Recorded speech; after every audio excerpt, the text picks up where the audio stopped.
Hello, listener. Before I read A Mountain of Vipers, I'd like to take a moment to explain that this particular Wind of Fortune differs from the normal format a little. There are various proposals described which have costing and profit type information laid out in tables alongside the text online. Obviously, it's going to be rather dull if I attempt to read that column and row data into the mic. So in this instance, I'm going to ask that if any of the proposals interest you, that you take the time to look up those tables on the Empire Wiki. Thanks for listening. A Mountain of Vipers.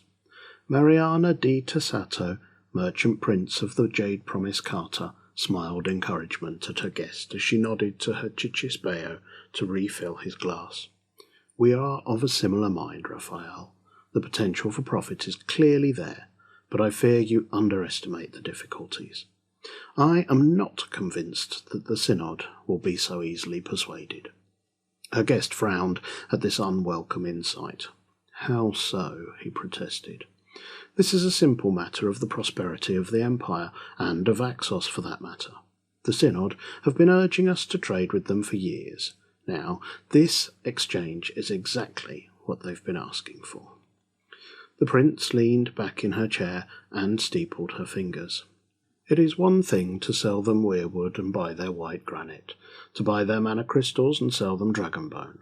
But I worry that this trade in Liao that you propose might be different.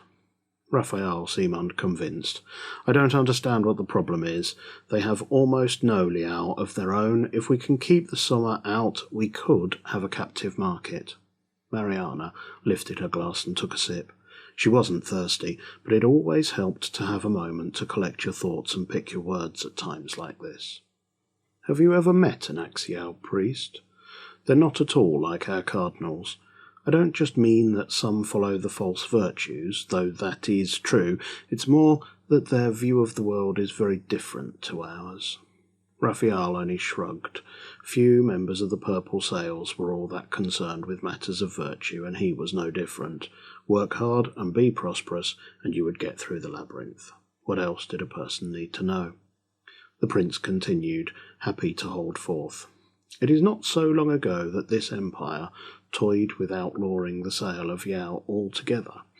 The point is that an increase in the price of Liao across the empire might please the Synod less than you think, and if that happens, then the strange beliefs of the Axial might provide a convenient reason to condemn those who had encouraged the trade. She let the threat trail off. Her guest's face fell as his imagination filled in the rest. Fear not, she said. A potential solution is at hand. Having shaken his confidence, now was the time to reel him in. We simply need to ask for the Synod's blessing. Once we have that, nobody will be able to condemn us later if they suddenly change their mind. The freeborn captain's face crinkled with worry. He clearly didn't like the idea of having to ask for anyone's blessing when arranging his trades. Still, the threat of the Imperial Synod was not to be taken lightly. He rubbed his chin with his hand as he pondered, a clear tell that he was troubled by what Mariana had suggested. Still, not quite convinced, he slowly started nodding in agreement anyway. If you think it's best, Mariana, then that's what we'll do. Overview. The Empire has been working to bring change to the nation of Axos for years. First Tanwin Ankarian, then General of the Citadel Guard, led Imperial mercenaries to help the people of Ipotavo fight off an invasion of the Druge and liberate the tunnels of Caban from the yoke of the Malam Orcs, earning her the epithet of Siegebreaker amongst the people of Axos. Then Tarquinius Ankarian, long-term ambassador to Axos, developed the plan to convince the Axu to give up the practice of slavery and embrace trade with the Empire at its place. The Empire is significantly larger and more powerful than Axos, but the people of the Citadels are proud and ambitious. They owe some of their renewed prosperity to the Imperial initiative to form the Liberty Pact, earning them a seat at the table as partners with the giants of the Empire, Summa and the Commonwealth. As such, it is perhaps appropriate that it is their spiremate, Maximilian Ankarian, who raised the mandate during the summer solstice to encourage the citizens of the Empire to grasp the opportunity for trade with the Eastern nation. Following the synod's urging of people across the empire to reach out to the Exu and seek ways to ensure mutual prosperity, a number of opportunities have become available, including access to a new port, access to a market hungry for Leum, the chance to purchase white granite from one of the largest quarries in the known world, and even a proposal to exchange students between the two nations for the betterment of both. The Chambers of Issyk has opened the port to imperial fleets. The Grand Ilarch Andronicus has invited investment in reconstruction of the docks in the port. Constructing the docks would cost 30 wains of weirwood and 60 crowns labour. Until very recently, the Grand Ilarch of the Chambers of Issyk sought alliance with the Orcs of the Broken Shore. Following the ratification of the Liberty Pact, the Grand Ilarch was overthrown in a violent coup. The new Grand Ilarch Andronicus has proved to be much more moderate in his politics, being critical of Issyk's involvement with the Grendel and interested in mending fences, not only with the other citadels, but with the Empire as well. Past misunderstandings and grievances have been put to one side, and the Ilarchs of the Chambers of Issyk have begun sending out ships to the Empire, to Salvos, Crown's Key, and cargo, with news that the quayside of Issyk is as welcoming of imperial trade as the docks at the towers of Cantor. Welcoming they might be, but realistically Issyk cannot compare to the docks at Cantor. Over the last few years the quayside has been expanded, specifically to deal with increased trade from the Grendel, but it is still nowhere near as developed as imperial captains are used to dealing with when they visit Cantor. While the amount of trade with the Jarmish has trailed off significantly since the Exu became signatories to the Liberty Pact, there are still ship captains that make the journey from the Principality and, along with enthusiastic traders from the Sarkophan. The two nations have secured extensive docking rights in the Citadel. An advisor to the Grand Ilarch has presented a plan for improving imperial trade. The people of Issyk offer an opportunity for the Empire to build warehouses and residence on the seafront, and to take custody of several piers which would be specifically set aside for imperial fleet captains. The construction would require 30 wains of weirwood, cost 60 crowns, take 3 months to complete.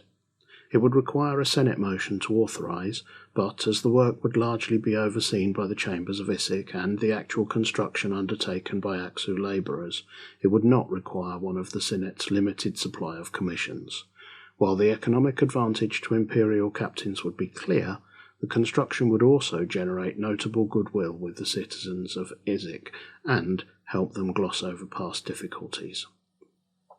The Grand Ilarch has made this opportunity open to the Empire until the start of the spring equinox 384 year of the Empire.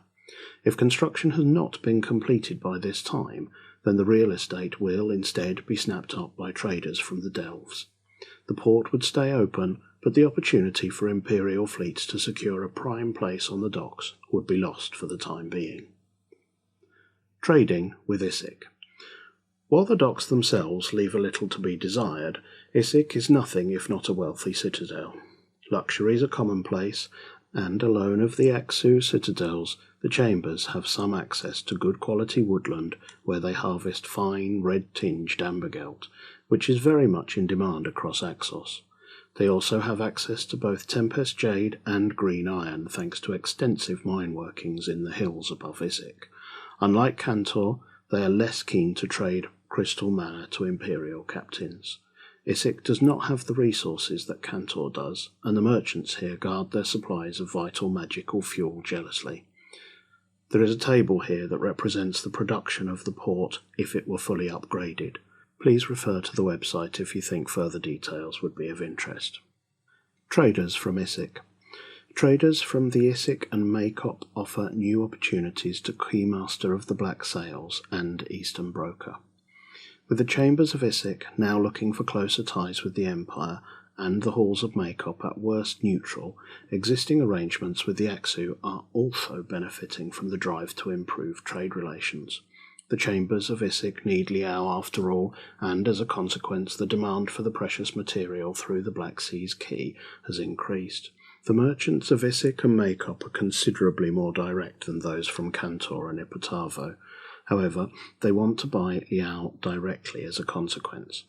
The keymaster of the Black Sails now has a second stream to their ministry, which allows them to sell bulk amounts of Liao directly to Aksu traders in return for coin.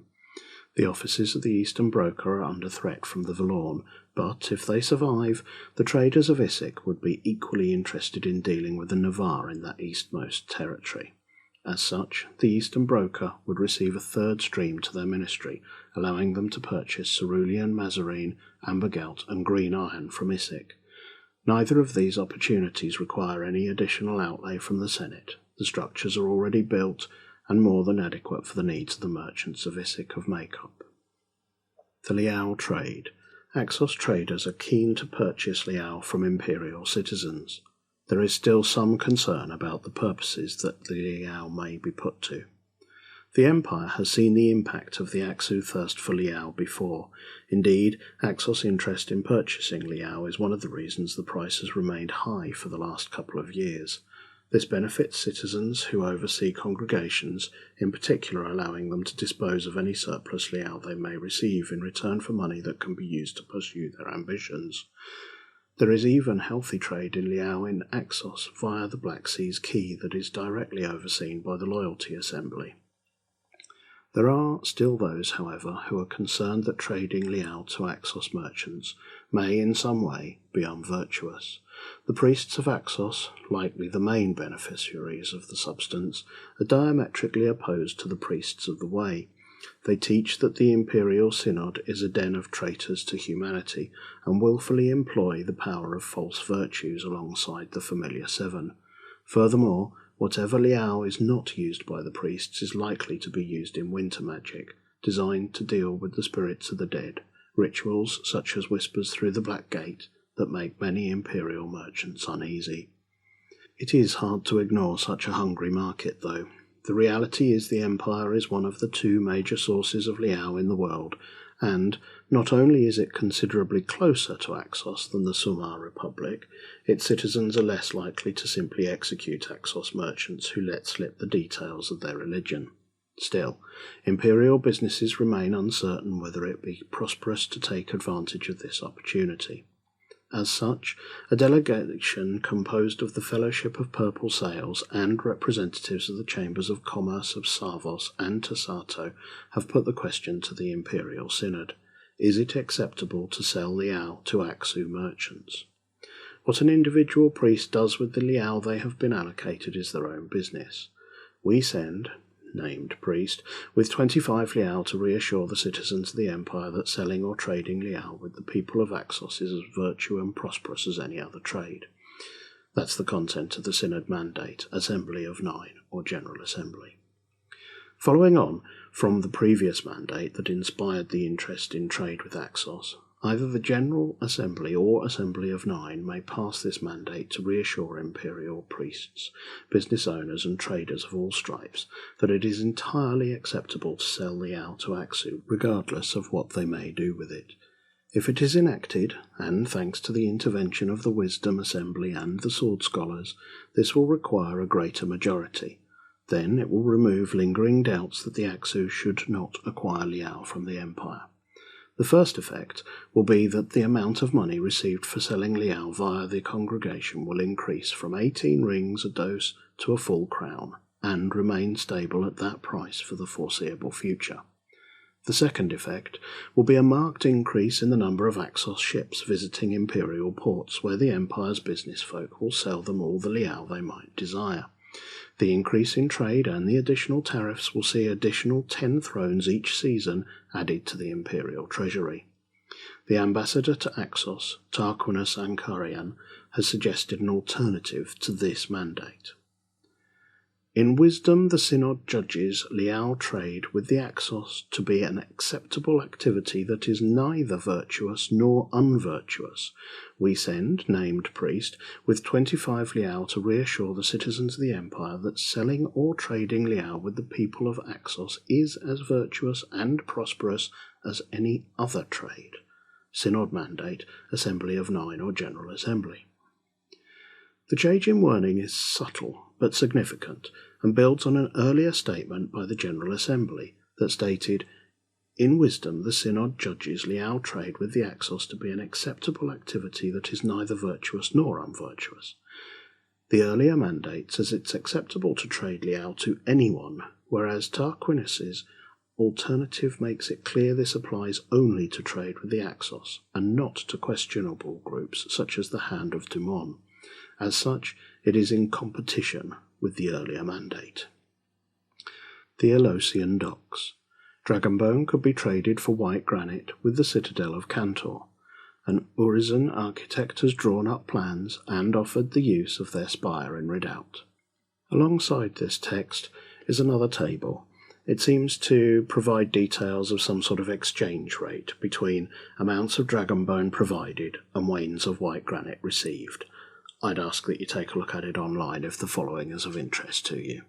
Once upon a time, the settlement of Elos boasted a fine mercantile dock, but it has also been many years since it's been at its height. Haetia of the Elos is actually a former citizen of Axos who moved to the Empire with her husband 15 years ago and became a citizen of Urizen. In the years since, she's maintained ties with her family in the East, welcoming the enlightenment of her former nation and its rejection of slavery. In the light of the recent mandate, and in conjunction with her relatives still in Axos, she has developed a proposal to outfit the docks at Elos to welcome Axu traders to Urizen. Using their influence in Cantor and Makop, Haetia's family believe that they can provide fine quality white granite for imperial construction, a material that is always in demand in Axos, particularly at the moment, given the need to rebuild the tunnels of Caban. Preparing the docks will require a Senate motion and require a commission.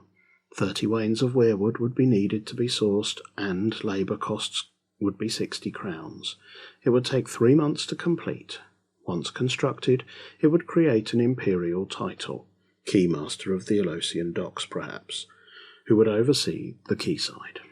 The title would be appointed through the imperial bourse, while Haetia has suggested that the docks could be an Urizen national position. She is a realist and understands that the Empire is keen to improve trade with Axos, in part to mitigate the effects of the Liberty Pact on the imperial treasury.